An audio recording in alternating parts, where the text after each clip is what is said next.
The New World Screwworm outbreak is drawing increasing attention across the U.S. livestock sector. While the direct impact on dairy has been limited so far, concerns are growing about cattle movement restrictions, herd expansion plans, and the potential implications for milk production and dairy markets. So, could what began as an animal health issue evolve into a broader market story? I'm Johanna Botta, and joining me today to discuss the risks and what dairy producers should be watching is Nate Donnay, Director of Dairy Market Insight at StoneX. Nate, welcome back. Before we get into the market implications, can you briefly explain what the New World Screwworm is and why its spread has become a growing concern for the dairy industry? Thanks, Johanna. NWS is a parasitic fly that lays its eggs in the open wounds of warm-blooded animals. Those eggs then hatch into larvae that literally eat their host's living flesh. So those larvae then drop off of the host into the ground. They burrow down, they come back out as flies and start the cycle over again.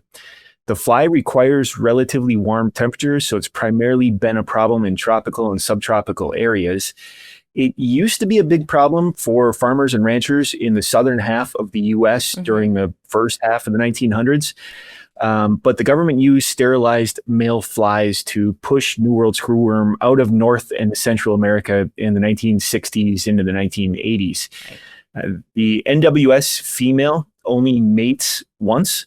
So if they mate with an infertile male, the eggs are not fertilized, they're not viable, and you don't get any new baby flies. And if you saturate an area with enough of these infertile males, it wipes out that New World Screwworm population.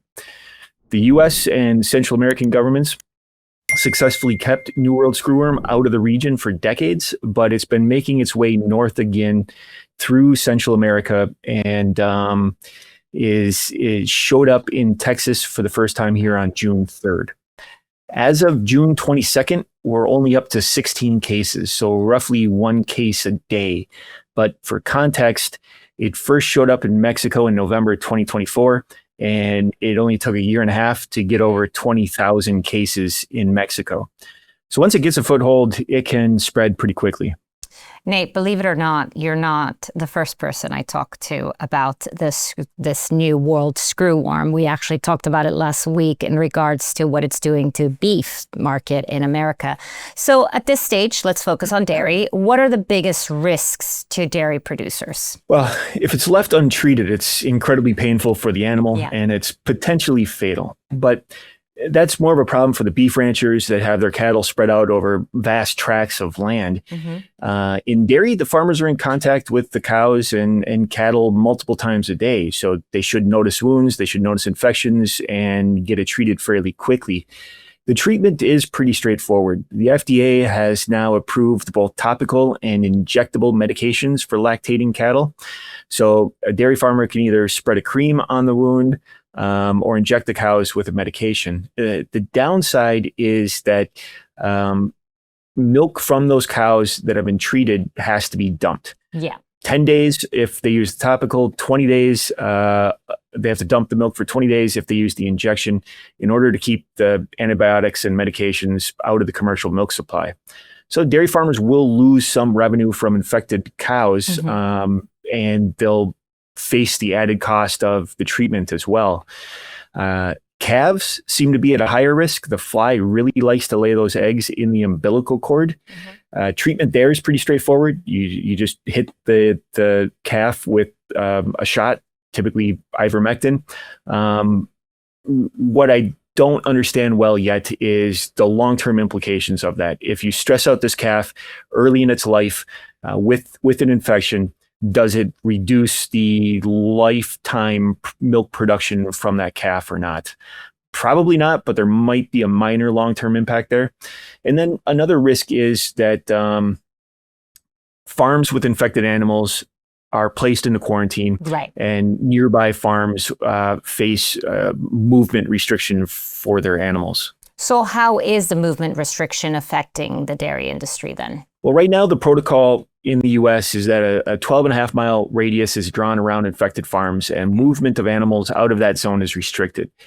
one of the things that really helped the movement of NWS up through Central America was the movement of infected cattle. So the U.S. government is very serious about restricting cattle movement in order to reduce the spread of screwworm here in the U.S.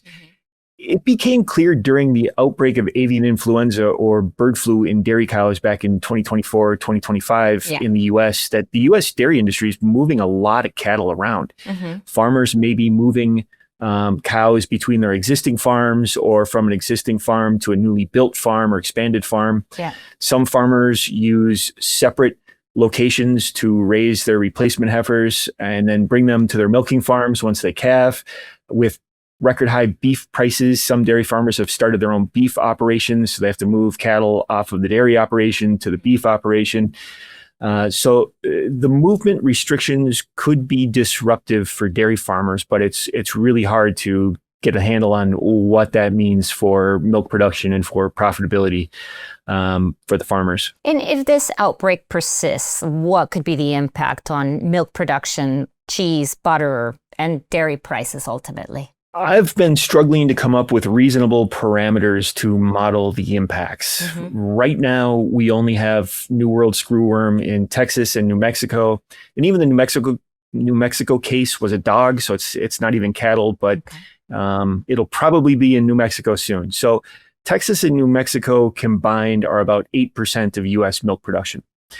If we said 5% of the dairy cows in those states get infected and their milk has to be dumped, that would be about a 0.4% impact on U.S. milk production.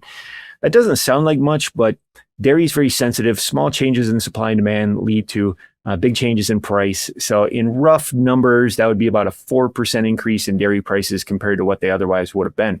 However, I don't know if 5% of the cows being infected on an ongoing basis is the right number. If it's only 1% of the cows that get infected at any point in time in Texas and New Mexico, that would be a rounding error for total U.S. milk production. But this fly is probably going to spread further. So the potential impacts become bigger over time. If the fly spreads to the same geographical area it occupied in the 1960s, it would cover about 38% of U.S. milk production. As we look ahead, where are the biggest areas of concern? Like, what should dairy producers and traders be watching closely in the weeks and months ahead? Right now, it's primarily Texas, but it's going to spread further. And I think it's going to be important to watch this geographic dispersion of new cases. Is the spread going to be slow, where new cases pop up a couple of miles from known cases, or are we going to start to get these outliers that pop up hundreds of miles from the last known case, which would suggest that infected animals are being moved and the spread would really accelerate. But basically, the impact comes down to two things. What percentage of the cows are infected in it at any point in time, and how long do they have to dump that milk? So what I'm going to be watching for is what percentage of the dairy cows in a state become infected, and then how are they treating those infections? How they treat them is going to be based on anecdotal comments. I don't think we're going to have hard data on that, but the USDA is tracking and releasing data on how many animals get infected. Now, I asked our team in Brazil, our dairy team in Brazil, where screwworm is endemic, how big of an impact it has down there. And their response was that screwworm really isn't a big deal. It's just one of the things that they deal with on an ongoing basis. And honestly, we see this with a lot of different animal diseases. For instance, Mycoplasma bovis is a bacterial infection that's endemic in the US and Europe and large parts of the world. However, it showed up in New Zealand back, I think, late 2017 into 2018, and New Zealand decided that they were going to eradicate it, which required culling entire herds, even if just a few animals were initially infected. So they ended up spending $500 million culling 175,000 cows to eradicate a disease that most of the world just deals with, right?